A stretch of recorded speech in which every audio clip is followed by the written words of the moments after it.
കോളിളക്കം സൃഷ്ടിച്ച പാറശാല ഷാരോൺ വധക്കേസിൽ ശിക്ഷാവിധി ഇന്ന്. ഒന്നാം പ്രതി ഗ്രീഷ്മയും മൂന്നാം പ്രതി അമ്മാവൻ നിർമ്മലകുമാറും കുറ്റക്കാരെന്ന് കോടതി ഇന്നലെ വിധിച്ചിരുന്നു. രണ്ടാം പ്രതി അമ്മ സിന്ധുവിനെ കോടതി വെറുതെ വിട്ടു. കൊലപാതകം, വിഷം നൽകൽ, തെളിവ് നശിപ്പിക്കൽ അടക്കമുള്ള കുറ്റങ്ങളാണ് ഗ്രീഷ്മയ്ക്കെതിരെ തെളിഞ്ഞത്. കേരളത്തെ നടുക്കിയ കേസിൽ നെയ്യാറ്റിൻകര സെഷൻസ് കോടതി ഇന്ന് വിധി പറയും. കാമുകിയായിരുന്ന ഗ്രീഷ്മ കഷായത്തിൽ വിഷം കലർത്തി ഷാരോണിനെ കൊലപ്പെടുത്തിയെന്നായിരുന്നു കേസ്. 1ഉം 3ഉം പ്രതികൾ കുറ്റം ചെയ്തത് സംശയാതീതമായി തെളിയിക്കാൻ കഴിഞ്ഞിരുന്നു.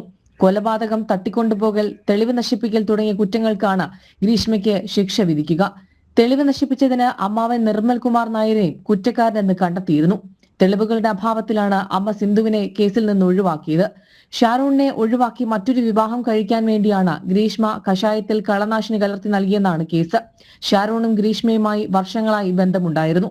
മറ്റൊരു വിവാഹം നിശ്ചയിച്ചപ്പോൾ ഗ്രീഷ്മ ജ്യൂസ് ചലഞ്ച് നടത്തി വിദഗ്ധമായി പാരസെറ്റമോൾ കലർത്തിയ ജ്യൂസ് ഷാരോണിനെ കൊണ്ട് ആദ്യം കുടിപ്പിച്ചു. ദേഹാസ്വാസ്ഥ്യം ഉണ്ടായെങ്കിലും ഷാരോൺ രക്ഷപ്പെട്ടു.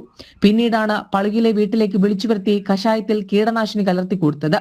ജനം, തിരുവനന്തപുരം.